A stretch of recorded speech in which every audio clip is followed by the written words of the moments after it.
제4차 혁신성장 전략점검회의 겸 정책점검회의를 시작하겠습니다. 지금 전 세계 정책당국의 화두는 위기 극복입니다. 코로나19라는 감염병은 기존에 우리가 가지고 있던 위기에 대한 상식을 바꿔놓고 있습니다. 국경 간, 지역 간 이동 제한은 세계 경제를 멈추게 했습니다. 안전과 건강에 대한 위협이 실물 경제와 경제 심리를 얼어붙게 만들었습니다. 이제껏 경험하지 못했던 충격에 대한 우려가 금융시장에도 전이되고 있습니다. 전례 없는 위기에는 그에 걸맞는 대응이 필요합니다. 어제 대통령 주재 제1차 비상경제회의는 미중유의 위기에 맞서기 위해 한데 모인 결연한 출정식이었습니다.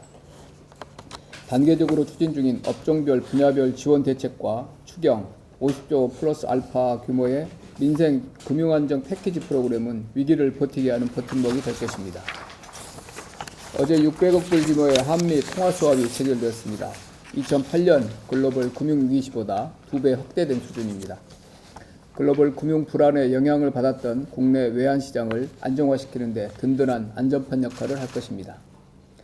당장은 코로나19에 대한 방역과 불확실성으로 경제 심리가 위축되는 것을 피할 수 없습니다. 그러나 지금과 같은 상황이 영구히 지속될 것으로 가정하는 것은 역시 무리가 있습니다. 글로벌 차원에서 방역 체계가 자리 잡고 백신 등 치료제 개발이 가속화되면 진정세로 접어들 가능성도 충분하다는 점을 고려해야 합니다. 공포에 사로잡혀 시장 불안과 단기적 급등락에 동참하기보다 긴 호흡으로 조금 더 차분하게 시장을 바라볼 필요가 있습니다. 앞으로도 정부는 상황 변화에 맞게 단호한 시장 안정화 조치와 민생 안정에 만전을 기하겠습니다. 나아가 속도와 공조에 방점을 두고 정책을 점검해 나가겠습니다. 면역력이 약한 사람이 감염병에 취약한 것처럼 위기가 가져오는 한기도 소상공인과 자영업자 등 우리 사회 취약계층에 보다 빠르게 침투하게 됩니다. 어려움이 깊어지며 삶의 기반까지 흔들어 놓지 않도록 대책의 온기를 빠르게 전달해야 합니다. 집행 과정에서 발생할 수 있는 생각지 못한 장애 요인들은 관계부처와 기관들이 소관과 이해를 가리지 말고 한마음 한뜻이 되어 돌파해야 합니다. 오늘 회의도 이러한 인식 아래 그간 준비해온 대책들의 이행에 어려움은 없는지 다시 한번 점검하고 비상경제 시국에 걸맞게 부처 간 공조를 한층 강화하고자 개최하게 되었습니다.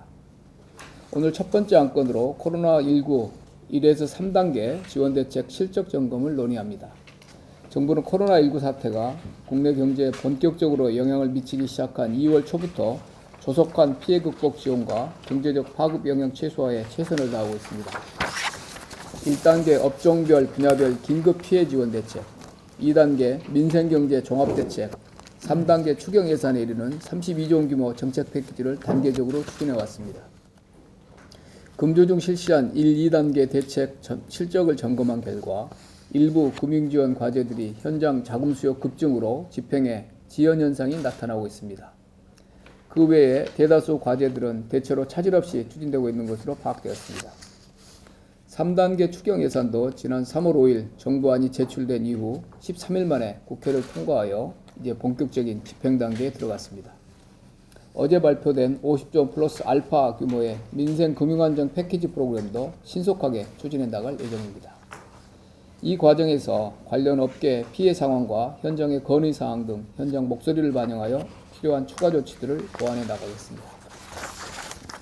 두 번째 안건으로는 금융지원 실적 점검 및 향후 계획을 논의합니다.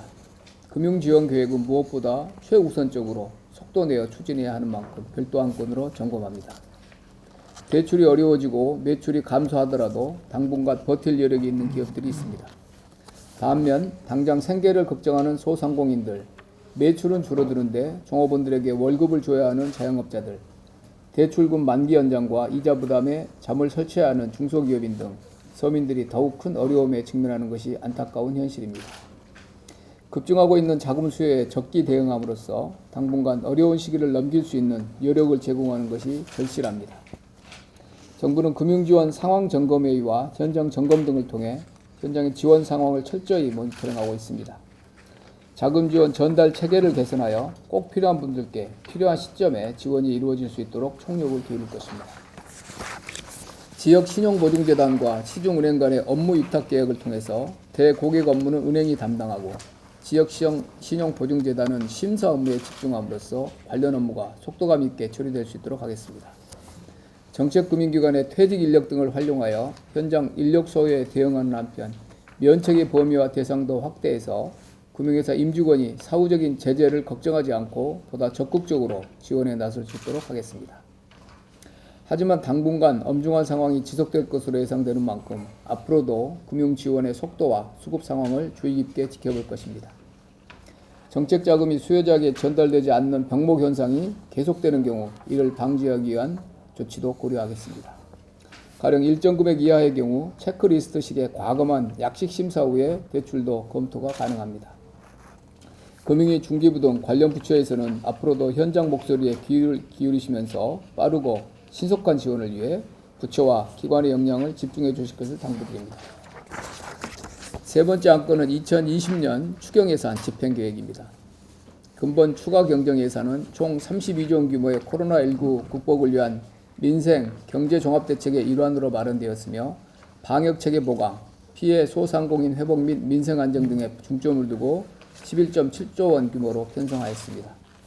특히 기초수급자와 법정 차상위를 대상으로 총 88만 원에서 114만 원을 지급하는 저소득층 소비 쿠폰, 만 7세 미만 아동 가구를 대상으로 총 40만 원을 지급하는 특별 돌봄 쿠폰 등 재난소득의 성격을 띠는 사업들도 포함하고 있습니다.